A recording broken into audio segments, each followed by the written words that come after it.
Om Swastiastu. Assalamualaikum warahmatullahi wabarakatuh. Shalom, Namo Buddhaya, salam kebajikan, salam sejahtera bagi kita semua. Perkenalkan, saya Putu Ara Samsitaurati SHLLM.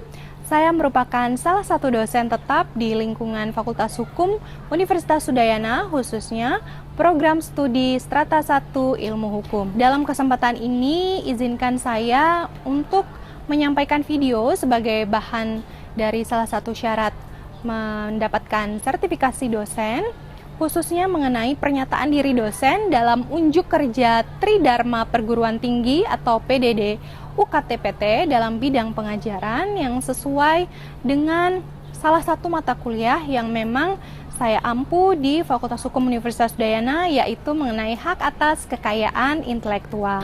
Hak atas kekayaan intelektual ini, mata kuliahnya merupakan salah satu mata kuliah hukum perdata bisnis yang membahas secara komprehensif jenis, lingkup, dan perlindungan hak atas kekayaan intelektual secara nasional maupun internasional. Sebagai salah satu kewajiban saya dalam melaksanakan Tridharma Perguruan Tinggi, saya menerapkan cara yang disebut sebagai DIA. Dalam delivery ini sendiri, penyampaian materi atas hak kekayaan intelektual dilakukan secara sistematis dan terstruktur. Kemudian interaction.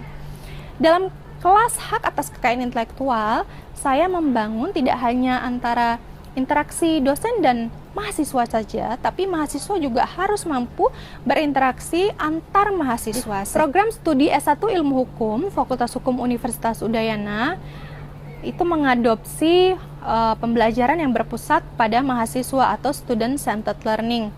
Seperti misalnya mempergunakan metode berbasis kasus maupun metode berbasis permasalahan, case-based method, dan juga problem-based method.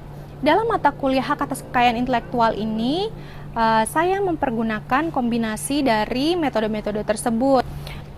Kegiatan perkuliahan hak atas kekayaan intelektual itu selalu mengacu kepada rencana pembelajaran semester atau RPS. Kode mata kuliah hak atas kekayaan intelektual adalah 24 SIH D01 Y039, memiliki bobot 2 SKS, termasuk dalam rumpun mata kuliah hukum perdata, ditawarkan pada semester 4, dan merupakan mata kuliah yang berada dalam ranah hukum keperdataan. Dalam RPS ini terlihat ada CPL yang dibebankan pada mata kuliah, yaitu mulai dari ranah S9, P1, P3, KU2, KU3, KK2. Yang kemudian CPL tersebut diturunkan dalam capaian pembelajaran mata kuliah. Ada CPMK 1, 2, 3, dan 4 yang dapat dilihat di layar. Dalam RPS juga termuat bahan kajian selama 1 semester. Terlihat dari masing-masing minggu dalam rencana pembelajaran ini, sebagai contoh, minggu pertama termuat kemampuan akhir mahasiswa. Kemudian terdapat kriteria atau indikator capaian, yaitu mahasiswa mampu menjelaskan jenis KI dan sistem perlindungannya, serta mampu mengaplikasikan dasar hukum secara nasional dan internasional dari masing-masing KI tersebut. Bahan kajiannya ini bisa terlihat tidak hanya dari sumber-sumber bahan hukum saja, tapi juga ada berupa video yang merupakan sarana di era digital seperti sekarang ini. Disediakan juga link URL jurnal agar mahasiswa dapat mendalami materi mengenai kekayaan intelektual itu sendiri. Untuk metode pembelajarannya, di sini dipergunakan blended learning, jadi tidak hanya offline saja di kelas, tetapi juga online melalui Zoom maupun UASE yang merupakan Learning Management System di Fakultas Hukum Universitas Udayana. Kemudian bisa dilihat di sini ada minggu kedua, minggu ketiga, 4, 5, dan seterusnya hingga minggu ke-8 itu adalah UTS, ke-9 itu diberikan materi baru, kemudian lanjut 10, 11, 12, 13, 14, 15 hingga 16 itu adalah ujian akhir semester. Dan di masing-masing minggu itu sudah ada bobot penilaiannya. Metode penilaiannya proporsinya berapa, grading scale, hingga daftar pustaka yang bisa dijadikan acuan oleh mahasiswa dalam mempelajari mata kuliah ini. Referensi yang dipergunakan dalam saya mengajar di mata kuliah hak atas kekayaan intelektual ini sangatlah bervariasi, mulai dari buku-buku seperti misalnya ini adalah buku berjudul Harmonisasi Hukum Kekayaan Intelektual Indonesia yang ditulis oleh dosen-dosen yang mengajar mata kuliah hak atas kekayaan intelektual di Fakultas Hukum Universitas Udayana. Kemudian ada juga buku mengenai hukum kekayaan intelektual komunal, inventarisasi ekspresi budaya tradisional yang merupakan salah satu buku yang saya sendiri adalah penulis di dalamnya, dan berbagai buku-buku yang ditulis oleh scholars dalam negeri maupun luar negeri. Kemudian ada jurnal-jurnal, proceeding, kasus hukum, peraturan perundang-undangan di level nasional maupun internasional. Berikutnya saya akan menampilkan video pengajaran untuk mata kuliah hak atas kekayaan intelektual di minggu kedua. Dalam mengampu mata kuliah ini, saya tim teaching bersama Profesor Supasti selaku koordinator dari mata kuliah Haki. Selamat siang adik-adik semua. Oke, selamat datang ya, kita ada di pertemuan kedua mata kuliah hak atas kekayaan intelektual ya. Semuanya dalam keadaan sehat ya? Oke, jadi di pertemuan pertama kemarin kalian sudah bertemu dengan siapa dosennya? Ya, dengan Prof. Supasti ya. Beliau adalah ketua pengampu atau ketua koordinator mata kuliah kekayaan intelektual ini. Salah satu anggotanya ada saya ya, nama saya Aras ya. Ada yang sebelumnya sudah pernah ikut mata kuliah dengan saya? Oh, ada yang belum, ada yang udah ya. Kalau yang belum, jadi nama saya Aras. Bagi yang sudah, kita ketemu lagi ya. Jadi saya mengajar di mata kuliah hukum keperdataan di Fakultas Hukum Universitas Udayana. Jadi tidak hanya hak atas kekayaan intelektual aja ya. Nanti next kalau kalian ambil hukum perusahaan atau hukum perbankan ya, itu pasti akan kemungkinan besar ketemu dengan saya lagi atau dengan Prof lagi gitu ya adik-adik ya. Nah, lalu di pertemuan pertama ya adik-adik sudah mengetahui bahwa HKI ini adalah mata kuliah apa? Wajib program studi ya, yang ditawarkan untuk mahasiswa semester 4 ya. Kode mata kuliahnya kalian bisa lihat sendiri, jangan lupa ya, itu rumpunnya adalah hukum perdata ya. Kemudian materi yang sudah diberikan minggu lalu adalah mengenai pengantar kekayaan intelektual, betul tidak? Betul. Ya, sudah sesuai dengan RPS ya semuanya ya? Sudah. Ya, RPS yang sudah diberikan oleh Prof. Supasti sudah kalian download di UASE? Sudah, berarti semua tidak ada masalah ya, UASE ini sudah bisa terakses ya? Oke, jadi selama 1 semester ke depan ini segala materi baik RPS maupun bahan-bahan ini akan kita upload di UASE ya. Dan kita juga ada WhatsApp group ya, betul? Betul ya. Saya juga sudah di-invite oleh adik-adik, terima kasih. Kemudian sudah ada Kortinya juga ya, Getara ya, terima kasih ya. Nanti kedepannya komunikasi di sana ya, di WA group. Nah, adik-adik kembali lagi, yang namanya RPS itu akan menjadi pembelajaran kita, acuan pembelajaran kita selama 1 semester ya. Jadi kalau adik-adik lihat, yang pertama kita sudah belajar mengenai pengantar ya. Yang kedua nanti kita akan lanjut tentang hak cipta ya. Sini. Kemampuan akhir mahasiswa ya.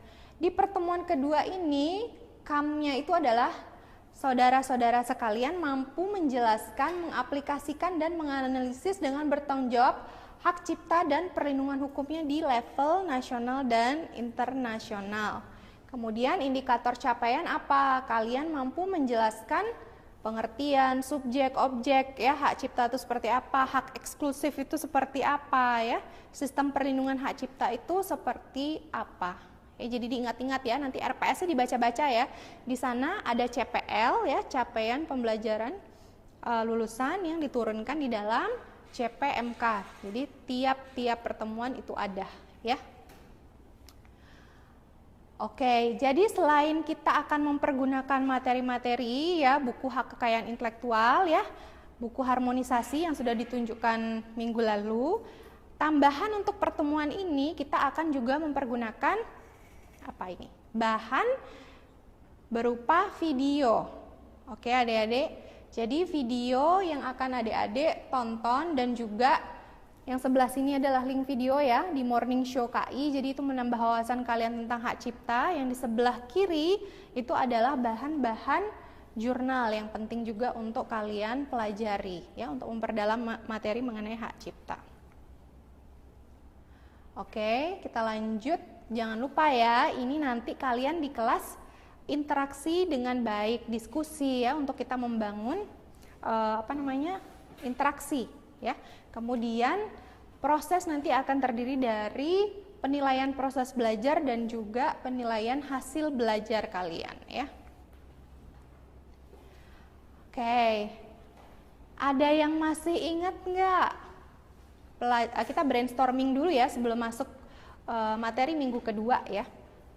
Jenis-jenis kekayaan intelektual ya di Indonesia itu ada berapa saja? Ayo, coba diingat-ingat lagi, baru seminggu loh. Ya, siapa yang berani? Ya, sebutkan 4 digit NIM terakhir dan perkenalan diri ya. Sebentar.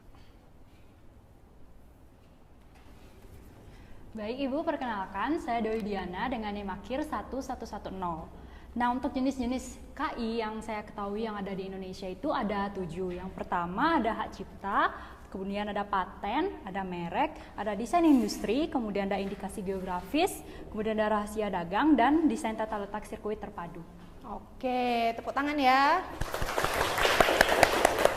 Berarti kalian mencermati ya adik-adik ya. Minggu lalu itu sudah dijelaskan ada 7 ya mengenai jenis-jenis hak cipta yang ada di Indonesia. Kita langsung masuk ya materi minggu kedua. Oke, agenda hari ini kita awali dengan pengertian hak cipta ya.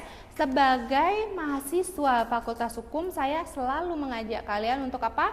Membaca peraturan perundang-undangan ya. Jangan sampai kalian tidak pernah membuka sama sekali peraturan hukumnya ya. Undang-undang hak cipta ya, sebagaimana kalian sudah pelajari minggu lalu, itu diaturnya di undang-undang berapa? 28 tahun 2014. Luar biasa ya, jadi di 28 2014. Sekarang coba bantu saya bacakan ketentuan pasal mengenai apa itu hak cipta. Siapa yang mau? Ya, silahkan.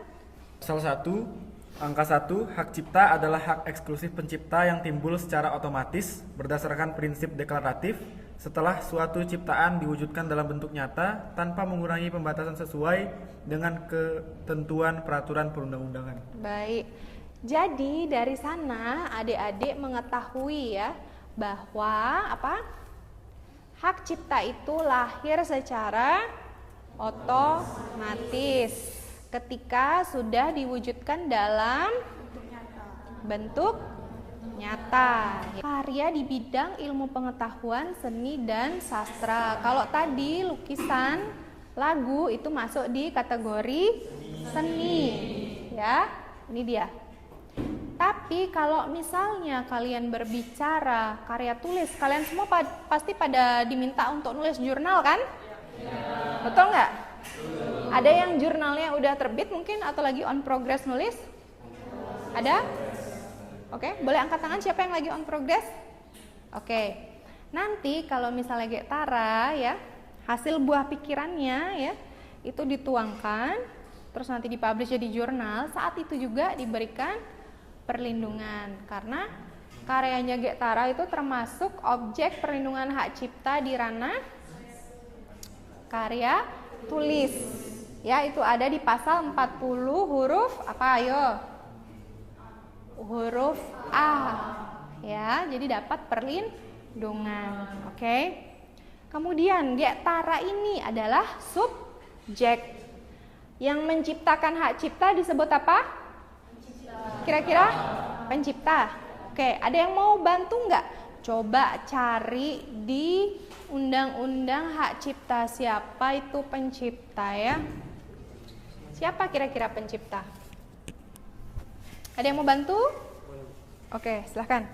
Bisa kita lihat di pasal 1 ayat 2 Undang-Undang Nomor 28 Tahun 2014, pencipta adalah seseorang atau beberapa orang yang secara sendiri-sendiri atau bersama-sama menghasilkan suatu ciptaan yang bersifat khas dan pribadi. Oke, jadi pencipta itu nggak cuma satu orang aja ya, Dek. Kadangkala ada juga pencipta yang terdiri dari beberapa orang. Contohnya apa kira-kira? Ayo, kalau penciptanya ada beberapa orang. Film, tarian ya. Kadang-kadang banyak tuh tarian itu diciptakan oleh beberapa koreografer yang kemudian menjadi penciptanya ya, Adik-adik ya. Oke, luar biasa sekali, sudah tahu pencipta kalian ya, sudah tahu objeknya yang dilindungi. Nah, kemudian ya, masih ingat ya teori minggu lalu ya mengenai teori kekayaan intelektual, ada yang namanya teori reward. Bagi mereka yang sudah menghasilkan karya cipta, dia diberikan apa? Reward itu? Benar, penghargaan. Penghargaan dalam hak cipta namanya apa? Hak eksklusif ya, kalian sudah tahu ya. Hak eksklusif itu terdiri dari hak moral dan hak ekonomi. Oke, betul, masih ingat ya. Hak eksklusif adalah hak moral dan hak ekonomi. Apa itu hak moral? Contohnya, pernah nggak kalian lihat? Ini kalau yang suka nonton film ya, ada salah satu tokoh ya drama seri di Inggris ya, kalau mau buat berita di koran itu dia selalu pakai nama anonim. Pernah dengar nggak? Ya, dia pakai nama bukan nama aslinya. Ya, jadi itu juga adalah salah satu bentuk dari bagian hak moral untuk disebutkan atau tidak namanya dalam ciptaan. Kalau kalian pernah nonton ya acara-acara di televisi zaman dulu ya, setiap ada penyanyi yang membawakan lagunya, di bawahnya pasti ada penciptanya. Itu juga bagian dari hak moral. Jadi namanya pencipta untuk disebutkan dalam ciptaannya. Hak moral tadi ya, namanya dia ini bahwa dia adalah disebut sebagai pencipta dan lain sebagainya, itu nggak bisa dialihkan ya. Jadi sampai secara abadi dia melekat kepada diri si pencipta ya. Kalau hak ekonomi gimana? Itu adalah segala hak yang berkaitan dengan komersialisasi ya. Jadi bagaimana caranya kita sudah susah-susah membuat lagu atau membuat lukisan atau membuat karya tulis, buku, novel, itu bisa menghasilkan keuntungan ekonomi dengan cara misalnya kita menggandakan ya, mendistribusikan dan lain sebagainya, yang ada di pasal berapa itu? Pasal 8 ya. Dan pasal-pasal berikutnya di dalam Undang-Undang Hak Cipta ya. Kalau hak ekonomi ini bisa beralih ya, bisa dialihkan dari si pencipta ke orang lain. Contohnya siapa namanya, Dek? Diva adalah pencipta dari dia ingin mengalihkan hak ekonominya, boleh ke siapa namanya? Genta. Oke, ke Genta itu boleh. Nah, nanti di sini Genta posisinya adalah pemegang hak cipta ya, bukan pencipta. Dia hanya memiliki hak ekonominya saja, tapi hak moralnya tetap di Diva. Sampai situ bisa dimengerti? Bisa ya. Jadi pencipta dan pemegang hak cipta. Kalau misalnya penciptanya nggak mau mengalihkan hak ekonominya, berarti dia bisa disebut pemegang hak cipta nggak? Ya bisa lah ya, karena dia pada dasarnya begitu jebret lah karyanya itu lahir, dia pemegang hak ekonominya sekaligus hak moralnya ya. Kalau dia mau mengalihkan, baru orang lain itu adalah pemegang hak cipta ya, hak ekonominya itu. Nah, sampai kita ke sistem perlindungan. Ayo, masih ingat tadi pasal berapa yang menyebutkan hak cipta itu secara otomatis? Pasal 1 angka 1 ya, Undang-Undang 28 2014 ya. Jadi begitu karya diwujudkan dalam bentuk nyata, dia diberikan perlindungan secara otomatis. Hak cipta ini rezimnya beda dengan KI-KI lainnya, karena yang lain itu adalah first to file ya. Oke. Jadi so far kalau sistem automatically protection ya, sebagaimana saya tadi sudah kemukakan, itu dianut Indonesia ya berdasarkan UU HC. Nah, kalau dari skala internasionalnya ada nggak? Ada, namanya Berne Convention ya. Jadi Berne Convention itu adalah salah satu konvensi tertua ya di bidang kekayaan intelektual yang spesifik mengatur ada hak-hak apa istilahnya itu ya, mengatur art and literary works ya, itu namanya hak cipta kalau kita nyebutnya sekarang ya. Di dalamnya itu sistem yang dianut adalah sistem otomatis. Ada nggak yang masih punya pertanyaan mungkin yang ingin ditanyakan terkait materi yang saya berikan hari ini mengenai hak cipta? Ya, sebentar. Siapa namanya? Saya Genta dengan Dimahir 11280. Oke, Genta. Silakan, Genta, pertanyaannya apa? Mungkin izin bertanya, Bu. Tadi kan Ibu menyebutkan tentang Berne Convention. Saya izin bertanya terkait dengan automatically proses itu, apakah dianut di negara-negara lain selain Indonesia? Kalau hak cipta itu yang saya sampaikan adalah first automatically protection system. Untuk automatically protection system ya, itu di seluruh dunia itu menganut sistem yang serupa ya. Jadi memang karya cipta itu ketika sudah diwujudkan dalam bentuk nyata berdasarkan prinsip deklaratif itu sudah otomatis langsung dilindungi tanpa perlu pencatatan. Selanjutnya ya, kita akan melakukan diskusi ya. Jadi diskusi ini kalian lakukan bersama teman-teman kalian di kelas ya. Kita bagi menjadi kelompok-kelompok kecil, oke adik-adik? Mungkin supaya memudahkan kita ya, jadi berenam ya, gimana? Setuju ya? Supaya tidak susah kita mobilisasinya, tinggal kalian balik aja ya. Misalnya yang ini tinggal balik badan ke sini gitu ya, yang ini balik ke sini, yang row depan ini tinggal balik ke sini ya. Kemudian yang ini balik ke sini dan yang ini ke sini, oke? Bisa? Ya, silakan. Lihat soalnya ya. Soal imajiner yang pertama ya, soal kasus imajiner yang pertama. Saat melihat senja di sore hari, Budi terinspirasi ya, membuat sebuah lagu. Idenya ia tuangkan menjadi lagu berjudul Senja Sunyiku. Aduh.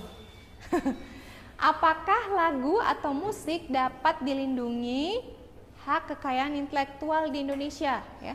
Jelaskan disertai dasar hukumnya. Oke, clear. Dan yang kedua ya, untuk kalian diskusikan bersama teman-teman satu kelompok adalah Putu baru saja melakukan pameran lukisan salah satu karya lukisannya. Judulnya adalah Alamku Baliku ya.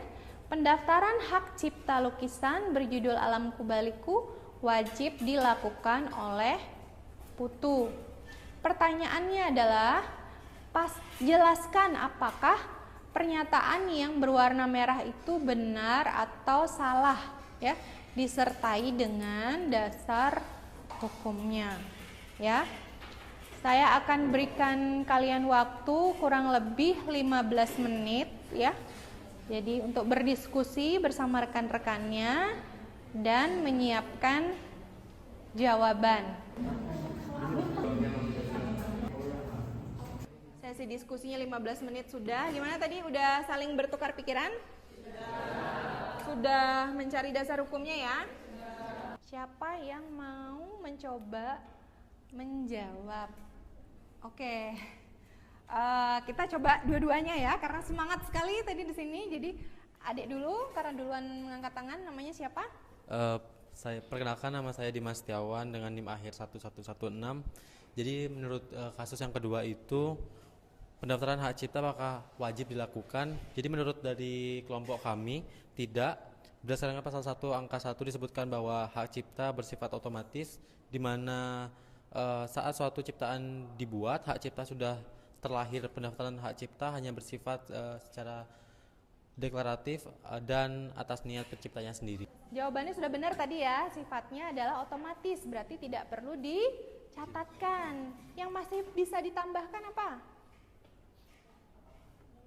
apa? Dasar hukumnya. Ayo, mungkin adik tadi yang angkat tangan ya. Dalam pasal 1 angka 1 Undang-Undang Hak Cipta itu sudah dijelaskan bahwa hak cipta itu adalah hak eksklusif yang diberikan kepada para pencipta dan para pemegang hak cipta untuk mengumumkan atau memperbanyak karya ciptaannya yang timbul secara otomatis dan diberikan perlindungan ketika sudah diwujudkan dalam bentuk nyata. Nah, sejalan dengan hal itu dalam pasal 64 ayat 1 Undang-Undang Hak Cipta juga diatur bahwa hak cipta itu tidak wajib dicatatkan untuk memberikan perlindungan. Nah, jadi untuk kasusnya Putu itu lukisannya tersebut tidak wajib dicatatkan untuk memberikan perlindungan karena lukisan tersebut sudah diwujudkan dalam bentuk nyata, yaitu dituangkan di atas kanvas. Namun apabila Putu ini ingin memberikan perlindungan yang lebih pasti kepada karyanya, itu dapat dilakukan pencatatan di Direktorat Jenderal Kekayaan Intelektual. Jadi tambahan dari kelompok Novia adalah jadi istilah yang dipergunakan adalah pencatatan ya adik-adik ya, sekali lagi ya, bukan pendaftaran ya. Kalau pendaftaran itu untuk merek ya, kalau cipta itu namanya pencatatan ya. Dasar hukumnya, ayo pasal berapa bahwa pencatatan itu tidak perlu dilakukan ya. Tara mungkin sudah ketemu kelompoknya sudah? Ya, silakan. Baik, terima kasih. Pencatatan sendiri itu tidak perlu dilakukan karena itu sesuai dengan pasal 64 ayat 1 Undang-Undang Hak Cipta atau Undang-Undang Nomor 28 tahun 2014 di mana dikatakan bahwa hak cipta itu diberikan tanpa kewajiban pencatatan. Oke, siap. Jadi sudah betul sekali ya, jawabannya itu ada di pasal 64 ya adik-adik ya. Di pasal 64 itu kalian akan menemukan bahwa pencatatan tidak diwajibkan, tapi penting ya, supaya kalau ada orang lain yang tidak berhak atas karya kalian itu tidak bisa mengklaim karya kalian. Untuk minggu depan ya, pertemuan ketiga, kalian nanti akan lanjut dengan materi berikutnya ya. Tugas terstruktur yang akan saya berikan ya adalah mengenai masih topiknya hak cipta ya. Di sini kalian bisa lihat tugas terstrukturnya itu kalian nanti kerja kelompok 2 orang ya. Jadi grup kecil membuat sebuah paper ya atau makalah yang di dalamnya mempergunakan seperti metodenya itu untuk menjawabnya adalah IREC ya. Jadi issues-nya apa, legal issue-nya apa, rules-nya bagaimana, dasar hukumnya apa, analisisnya kalian gimana, C-nya itu conclusion atau kesimpulannya. Dibuat seperti itu ya. Dibuat ada daftar pustaka ya. Jadi kalian kalau mencari sitasi itu sertakan ya, dari mana sih sitasinya ini gitu ya. Sebelum kita akhiri saya akan melakukan presensi ya. Oke, siap? Yang saya bacakan namanya, tolong angkat tangan ya. Dewa Ayu Diana Santi Dewi, oke. Kemudian Rohmat Dimas Setiawan, hadir. Kemudian Iputu Gede Agastia Permana Putra, hadir. Karena semuanya sudah hadir, sudah saya bacakan semua ya namanya ya. Oke, berarti ada yang ingin ditanyakan lagi? Tidak? Ada? Cukup, sudah cukup. Kalau sudah cukup, kita ketemu minggu depan lagi ya, di pertemuan minggu ke-3. Terima kasih adik-adik.